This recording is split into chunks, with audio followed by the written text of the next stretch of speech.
How do we know what the Earth was like millions, even hundreds of millions of years ago? I mean, a time long before humans ever existed.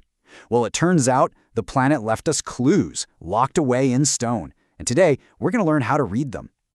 Our investigation starts right here with this absolutely incredible specimen. This is Sophie, a stegosaurus who walked the Earth 150 million years ago. And look, this isn't just a pile of old bones. It's a real, tangible link to a world we can barely imagine. It's a time capsule from the Jurassic.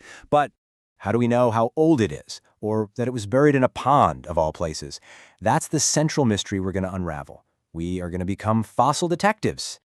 So, our first step in this investigation is to figure out what our evidence really is.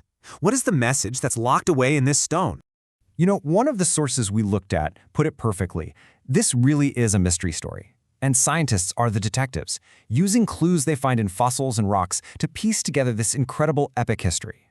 So here's the most important thing to understand about our key piece of evidence. A fossil isn't just an old bone. It's the preserved remains, or traces, of something that was once alive.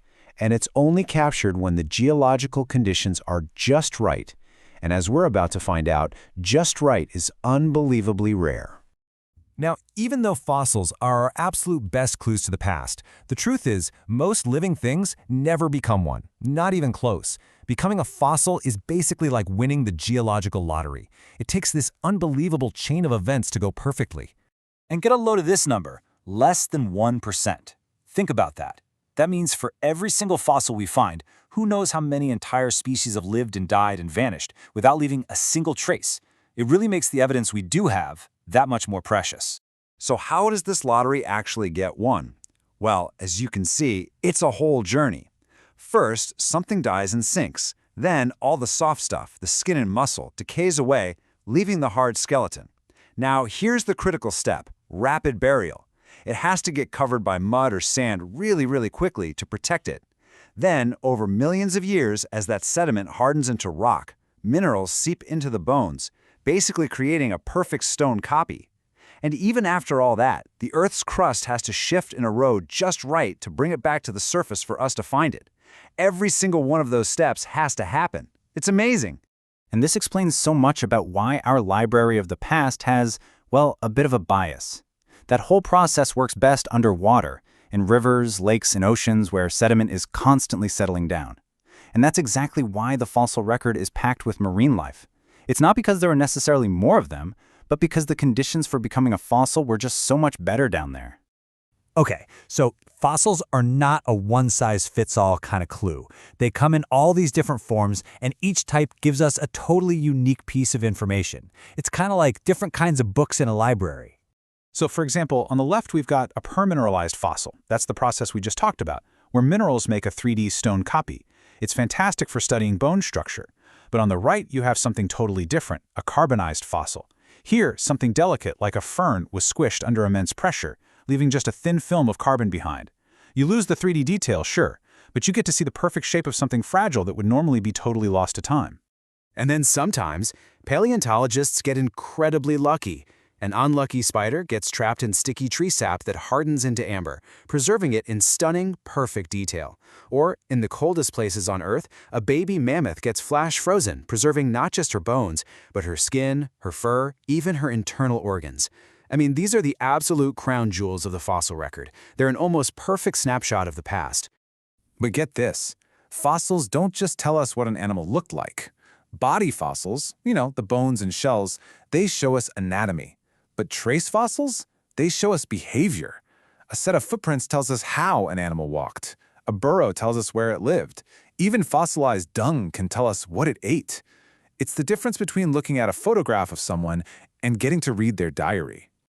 So we have all these different types of clues. But a clue is pretty useless if you don't have any context, right?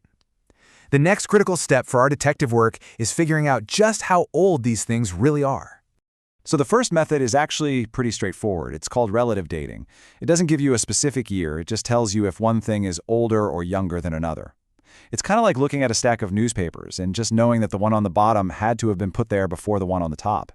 And this simple idea has a fancy name, the law of superposition. It's a fundamental rule of geology. As long as the rock layers haven't been seriously disturbed, flipped upside down or something, the ones at the bottom are the oldest, and they get younger as you go up. This lets scientists build a basic timeline just by looking at the layers of rock. But older or younger can only get you so far. We want numbers. For that, scientists need a much more precise tool, absolute dating, which can give us an actual age in years.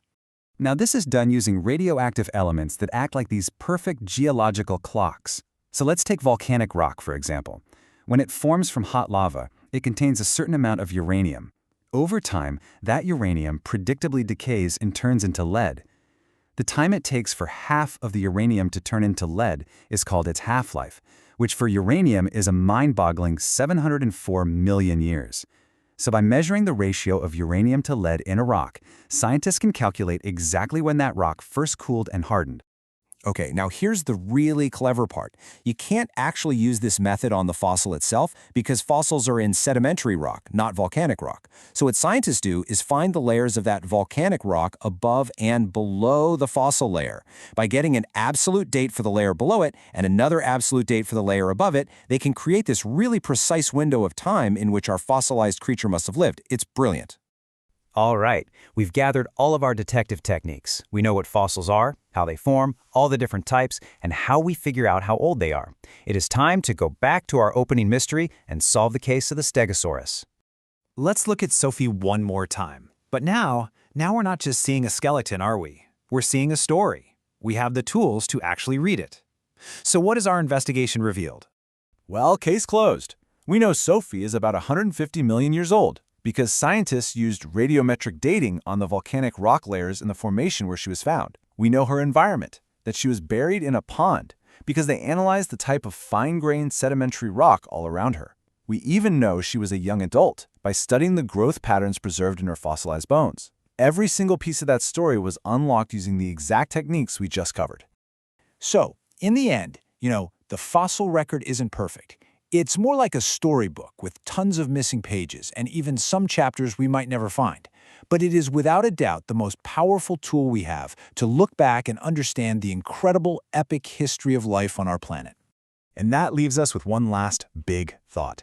Every single fossil we find, whether it's a giant stegosaurus or a tiny little fern, it adds another sentence to that incredible story. It just makes you wonder, what other unbelievable mysteries are still buried right beneath our feet, just waiting for the next fossil detective to come along and discover them?